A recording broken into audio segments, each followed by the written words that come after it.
Okay, next up, our next speaker is Sue Tung. She's going to present to us of the losses of liver fluke in the British farm sector. Thank you. I'm here today on behalf of the SRUC project team, which consists of vets, EPIs, statisticians, and agricultural economists, to present the first part of our work on the economics of liver fluke control in the British cattle industry. I don't need, hopefully, to tell this audience about the impact on animal health, welfare, and productivity of liver fluke, or of the moisture, temperature, and intermediate host-dependent life cycle, the limited range of control measures, the development of resistance, the implications of climate change, etc. We were tasked to explore the economics of control and prevention measures and the impacts of these strategies on the markets as part of a much larger program of work with the BBSRC funding in an industry partnership award that involves the 5 UK levy boards. There's other work to look at improved knowledge of herd-level risk factors, better estimates of frequency of disease through improved diagnostics, and a greater understanding of the exposure to infection at the cattle-snail interfaces. But our job was to, produce improved control strategies, but our job was to evaluate and prioritize those strategies in terms of the resources required towards the end of the project. At the beginning, we were faced with two immediate challenges. One, the immense lack of data on disease burden and its link to production effects. And secondly, the complexity of the UK cattle industry itself, both geographically in terms of the different management systems, etc., etc. So where were we going to start with developing some sort of way of estimating the economics and looking at this? Well, how were we going to develop models that would reflect these many and varied management production systems when often these differences have implications for the exposure to infection? As Hank said, how are we going to simplify that complexity but also retain sufficient pragmatism and realism to satisfy the industry, and how to do it in a transparent way that was also flexible and we would be able to update with new data as it came along in the future. We started by trying to develop a suite of models that fell into one of three categories: 2 adult level models and the growing animal model. And within each of these main headline models, there are a number of different options that represent the principal different management systems and where they will be affected in the areas of costs and losses for liver fluke. I don't have time to go into the structure of these today. I can only say, trust me, I'm an epidemiologist, but I'm happy to talk to anyone about them at a later date and the assumptions that we made. These models are stochastic. The parameter variables are not fixed. They can take a range of values according to designated distributions, and they're spreadsheet models done with a software add-on to Excel, so we can show them to anybody, discuss them with industry representatives, much to the despair of some of my quantitative colleagues who wanted to do things in R. So they're linked to partial budget models, that's the economics bit, and they've been run for the conceptual situation of fluke versus no fluke. The partial budget model provides annualized results and enables us at a later date to do a comparison of various interventions against the benchmark. And these models were to provide inputs into the national economic welfare level models to look at what happens to the markets and who benefits and who pays. But it's produced some indication of comparative losses. The inputs fall into 4 of main categories, which you can see here: physical parameters, performance parameters, freak prevalence, and the economic parameters. And the output comes out as one of these average measures, an average loss per infected animal in the herd, in pounds per year. Where did we get the information for the inputs from?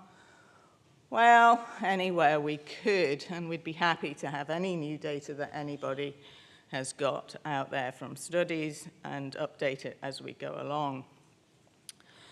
We went to the literature, to reports, to the websites. We acquired data where it was accessible and reanalyzed it to produce the outcome measures we required.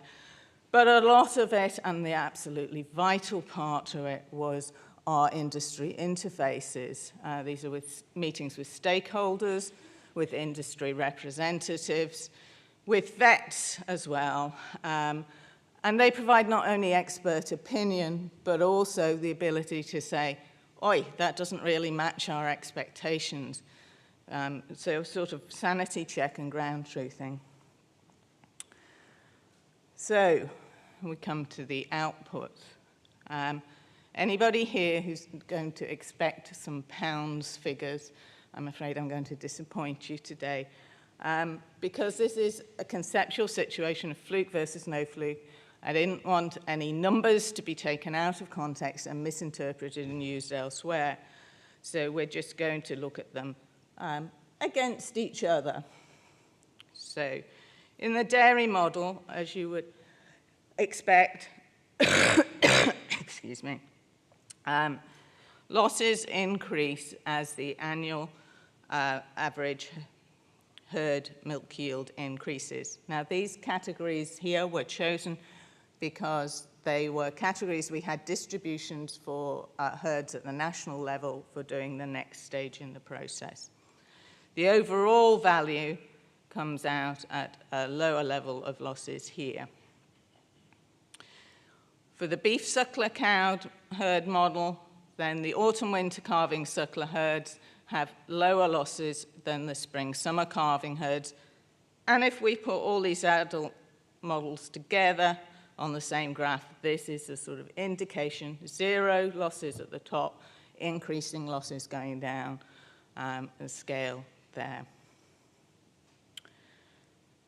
If we look at the growing animal models, then the average loss per infected animal is higher for spring-born beef replacement heifers than other replacement heifers, whereas in the finishing systems, it's lower for spring-born beef finishers in either of the systems that were looked at.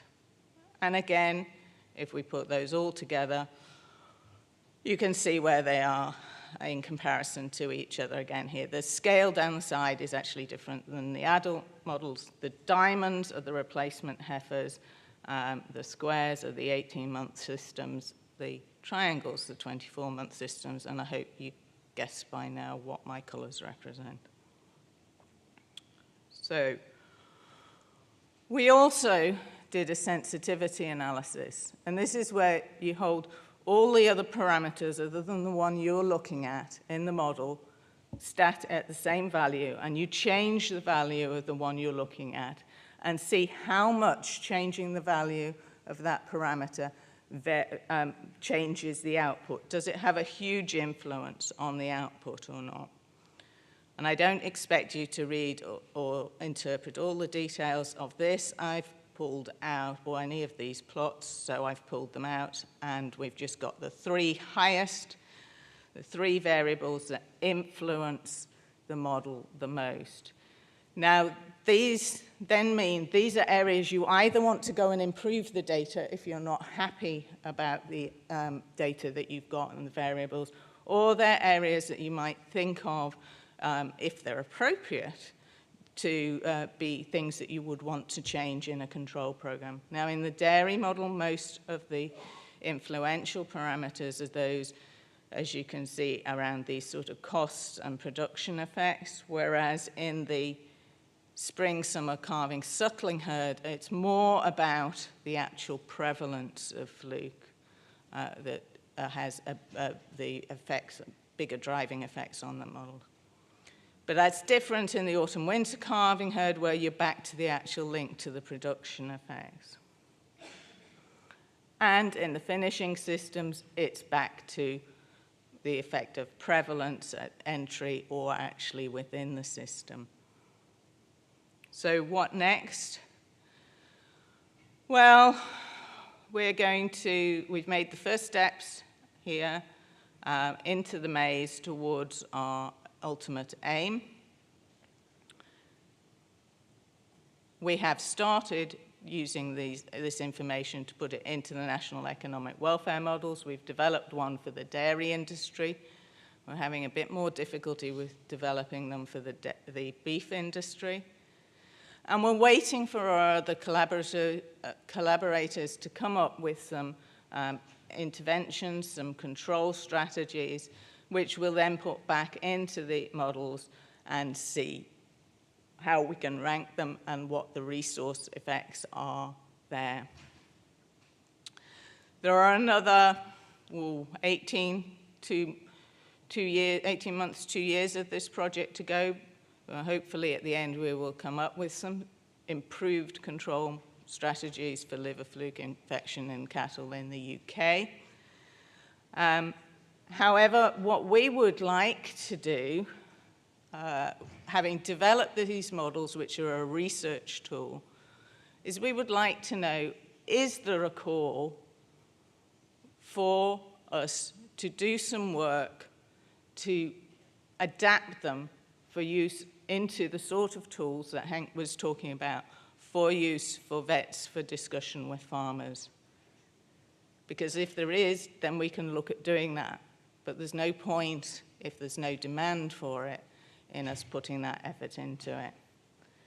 So thank you very much. And if you have any questions, I'll attempt to answer them.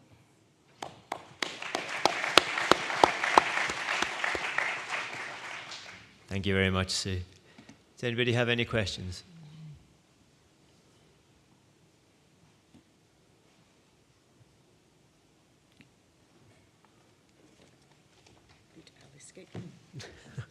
Okay then, thank you very much, Sue. Give her another round of applause, please. Thank you.